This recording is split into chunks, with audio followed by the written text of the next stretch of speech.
हरिओम तत्सत। भगवान की अपार कृपा और श्री गुरु महाराज जी की असीम कृपा से आज श्रीमद् भागवत के प्रथम स्कंद का चौथा भाग प्रस्तुत किया जा रहा है।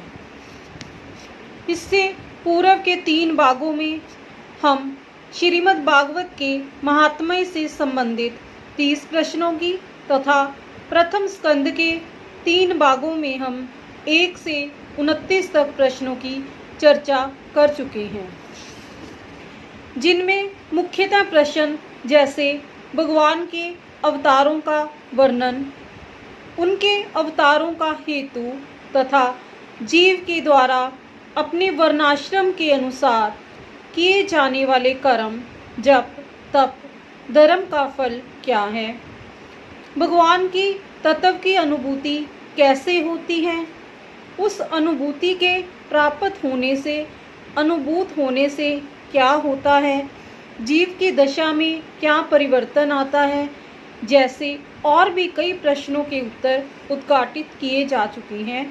तो आज हम श्रीमद् भागवत के प्रथम स्कंद के चौथे भाग में हम 30 से 44 तक के प्रश्नों की स्कंद के अध्याय और श्लोक सहित चर्चा करेंगे। तो आज के भाग का 30वां प्रश्न है, कौन सी वाणी अच्छी है।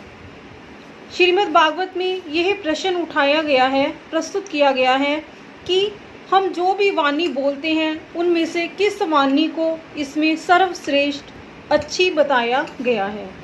इस प्रश्न का उत्तर अध्याय संख्या 5 श्लोक संख्या 10 और 11 में इस प्रकार से दिया गया है।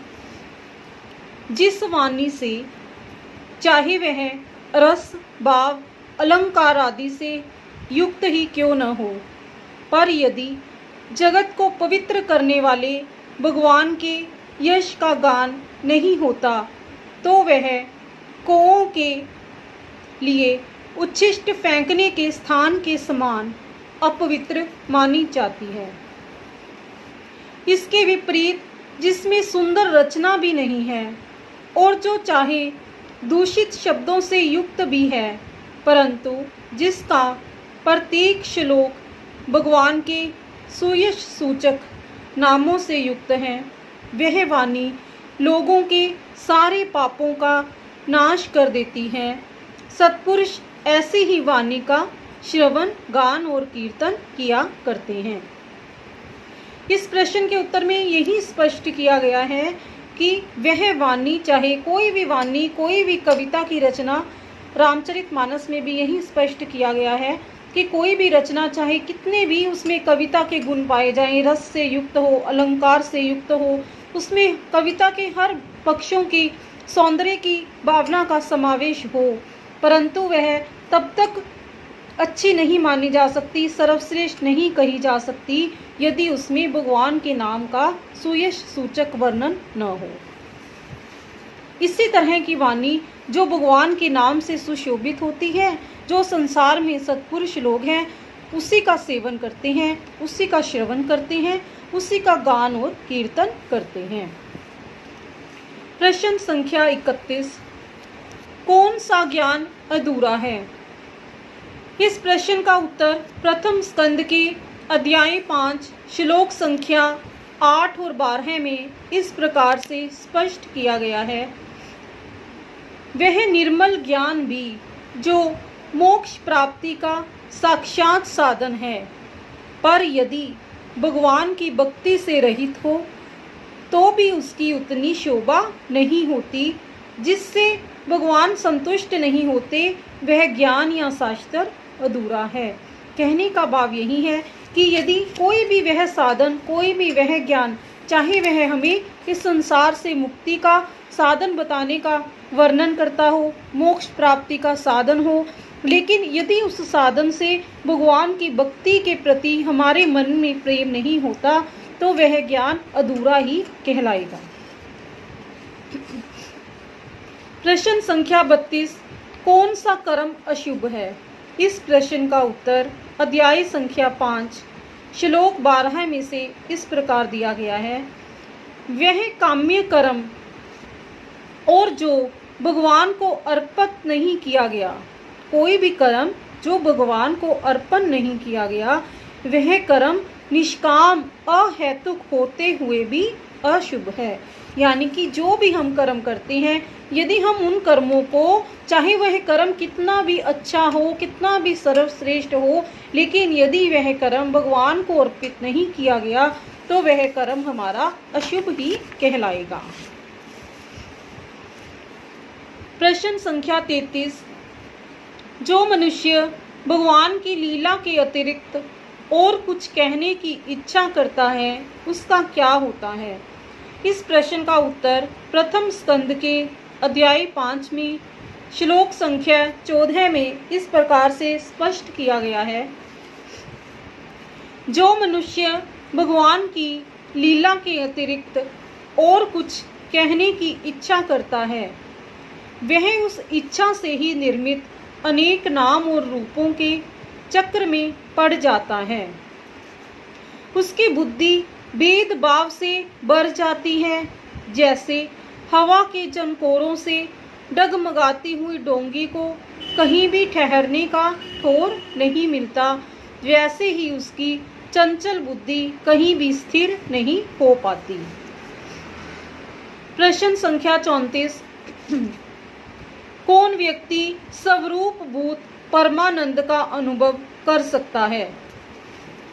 इस प्रश्न का उत्तर अध्याय संख्या 5 श्लोक संख्या 16 में स्पष्ट किया गया है।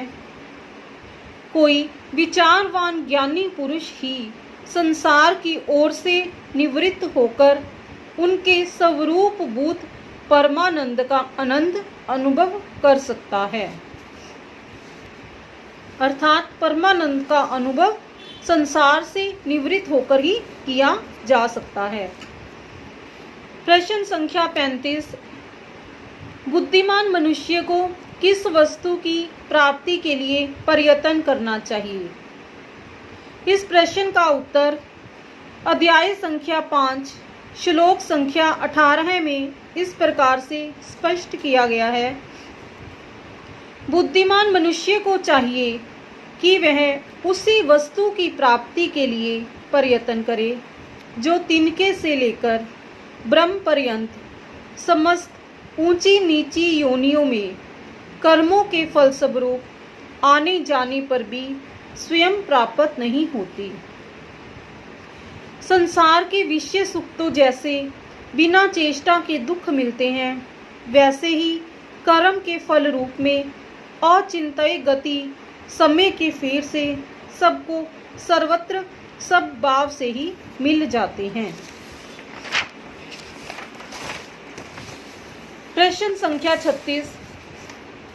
कौन व्यक्ति जन्म मृत्युमयी संसार में नहीं आता? इस प्रश्न का उत्तर अध्याय संख्या 5 श्लोक संख्या 19 में स्पष्ट किया गया है। जो व्यक्ति, जो जीव भगवान श्री कृष्ण के चरणारविंद का सेवक है, वह भजन न करने वाले कर्मी मनुष्यों के समान देवात कभी बुरा भाव हो जाने पर भी जन्म मृत्युमय संसार में नहीं आता। वह भगवान के चरण कमलों के आलिंगन का स्मरण करके फिर उसे छोड़ना नहीं चाहता, क्योंकि उसे भगवान के चरणों के रस का चस्का लग चुका है। प्रश्न संख्या 37। मनुष्यों की तपस्या, वेदाध्ययन, यज्ञानुष्ठान, स्वाध्याय, ज्ञान, दान का एकमात्र प्रयोजन क्या है? इस प्रश्न का उत्तर वैसे अलग अलग से इसके विविध भागों में प्रथम स्कंद के जो पहले भाग प्रस्तुत किए गए हैं, उनमें भी इसका उत्तर विविध श्लोकों के आधार पर दिया गया है। इस समय एकत्रित रूप से इसका प्रश्न का उत्तर संकलित रूप से अध्याय संख्या 5 और श्लोक संख्या 22 में स्पष्टतः किया गया है। मनुष्य की तपस्या, वेदाध्ययन, यज्ञानुष्ठान, स्वाध्याय, ज्ञान और दान का एकमात्र प्रयोजन यही है कि पुण्य कीर्ति श्री कृष्ण के गुणों और लीलाओं का वर्णन किया जाए। प्रश्न संख्या 38। बुद्धि कब निश्चल होती है बुद्धि के निश्चल होने से क्या होता है? इस प्रश्न का उत्तर प्रथम स्कंद के अध्याय 5 श्लोक संख्या 27 में इस प्रकार से स्पष्ट किया गया है। मनोहर कीर्ति भगवान में रुचि होने से बुद्धि निश्चल होती है। कहने का भाव यही है कि जब तक हमारी भगवान में रुचि नहीं होगी, उनके मनोहर कीर्ति में हमारा मन नहीं लग पाएगा, तब तक हमारी बुद्धि परिपक्व नहीं हो पाएगी। और जब तक बुद्धि परिपक्व नहीं हो पाएगी, निश्चल नहीं हो पाएगी, स्थिर नहीं हो पाएगी, तब तक जीव परमानंद का अनुभव कभी नहीं कर सकता।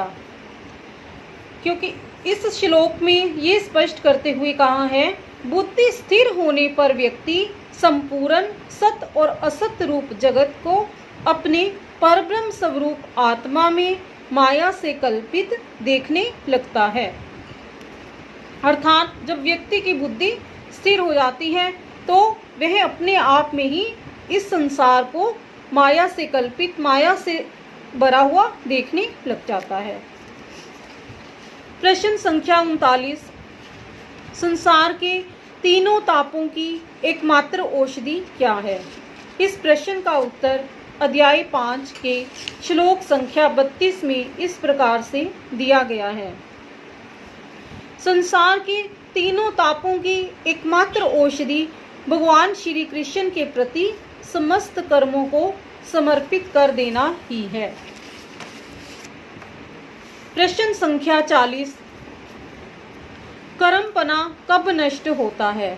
इस प्रश्न का उत्तर अध्याय संख्या 5 श्लोक 34 में इस प्रकार से दिया गया है। यद्यपि सभी कर्म मनुष्यों को जन्म मृत्यु रूप संसार के चक्र में डालने वाले हैं, तथापि जब वे भगवान को समर्पित कर दिए जाते हैं तब उनका कर्मपना ही नष्ट हो जाता है। यही इसमें स्पष्ट किया गया है कि व्यक्ति के द्वारा, जीव के द्वारा इस संसार में रहते हुए जितने भी कर्म किए जाते हैं, वे सभी कर्म मनुष्य को इस संसार के जन्म मृत्यु रूप चक्कर में डालने वाले होते हैं। लेकिन जब यही कर्म करते हुए, क्योंकि हम संसार में रहते हैं, हमें कर्म तो करना ही पड़ेगा, लेकिन जब यही कर्म भगवान को समर्पित कर दिए जाते हैं तब उन कर्मों का कर्मपना स्वयं ही नष्ट हो जाता है।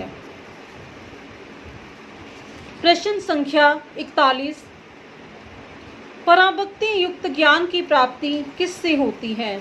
इस प्रश्न का उत्तर अध्याय संख्या 5 श्लोक संख्या 35 में इस प्रकार से दिया गया है। इस श्लोक में जो शास्त्र विहित कर्म भगवान की प्रसन्नता के लिए किए जाते हैं, उन्हीं से पराभक्ति युक्त ज्ञान की प्राप्ति होती है। प्रश्न संख्या 42, सारा संसार किसके अधीन है? इस प्रश्न का उत्तर प्रथम स्कंद के अध्याय 6 की श्लोक संख्या 7 में इस प्रकार से स्पष्ट किया गया है। जैसे कठपुतली नचाने वाले की इच्छा के अनुसार ही नाचती है, वैसे ही यह सारा संसार ईश्वर के अधीन है। सभी ने देखा ही होगा कि किस प्रकार कठपुतली को नचाया जाता है।